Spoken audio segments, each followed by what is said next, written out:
while you're here, we'll try out our new electric pump for paddleboards.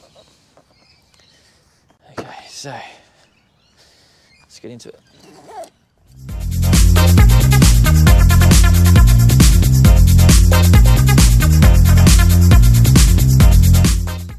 All right, so this is the 12-foot inflatable paddleboard. I've been looking forward to having a go on one of these for a while. They're quite long. These are like an ocean-going paddleboard, so you can see it's quite narrow as well. We do tend to sell more of the all-rounders, the 10.5-foot boards. We'll do an unboxing of the electric pump for paddleboards. So this will do all paddleboard brands, all inflatable paddleboard brands. So what do we get in the box? All right, this really cool bag to make it easy to take your pump. You know what, I'm actually surprised how small this is. It's a pretty neat little thing. And it comes with a car charger and a regular PowerPoint charger. So I've already pre-charged this up. All right, so this will obviously go in here. Screw that on. Okay, now you have, this looks like the right connection for this type of paddleboard. Let's see how that goes. Yep. Oh, straight in with a twist. Yeah, hold down to turn on, and then can I set? It looks like I can set the PSI. Oh, yep, you can set it to 12. It does say 15 to 18 PSI right here. So I've set it to 16, and I'm just going to press go.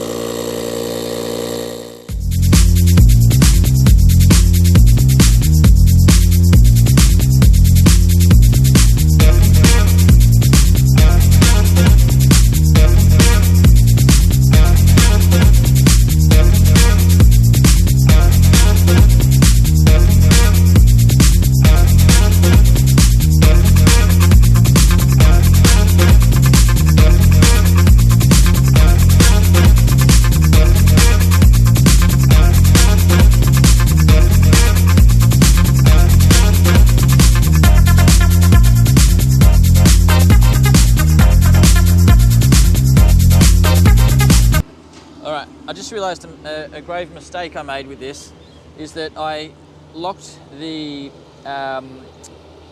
pin inside there in the open position. So that means when I unlock this, a lot of air is going to come directly out. And I'd forgotten, because I haven't used inflatable paddleboards in a while, that to get air in, it doesn't matter what position you leave it in. You only want to lock it to open when you want all the air to just come out naturally.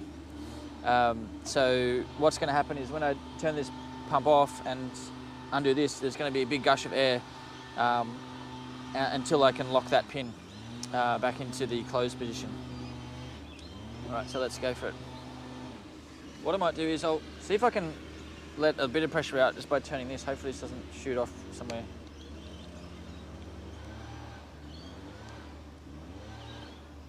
The pump's feeling quite hot.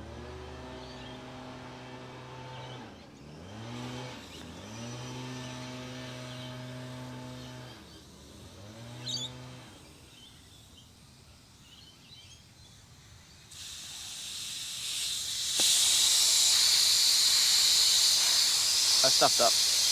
We're going to do it again. But we'll get to see what happens to the pump after inflating 2 paddleboards. You have to inflate the whole thing? No, I just want to get the pressure down so that it doesn't blow my face off. Oh. Scary. A little bit.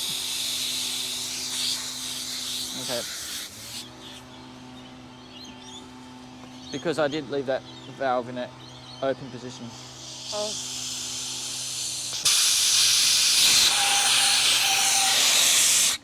Oh.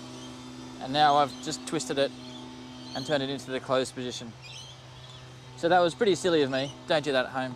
So when you are inflating, again, I'll try it again. When you are inflating, the pin needs to be up in the closed position. Air can still go in.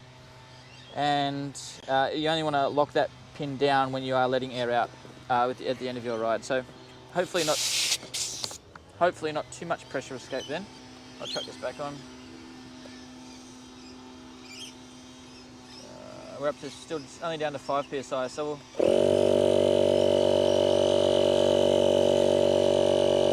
This will be right this time. The pump has stopped. It did get up to 11 psi before the battery gave up on this little sucker. It is a very large inflatable paddleboard. It's 12.5 foot, like 2 foot bigger than most paddleboards. So I'd say with ease it would probably do like 1.5 paddleboards. Well, it did 1.5 paddleboards today. So that's an interesting test of the battery. Here we go. I might just undo this and just make sure yep. So that behaved how it should have the first time. If I'd done that right the first time, I would have had the board inflated to 15 psi, but now it's only 11 psi. But that's okay, the board will still be fine in the water. You'll notice when the board is inflated to the full 15 or 18 psi that you'll get some design elements showing through.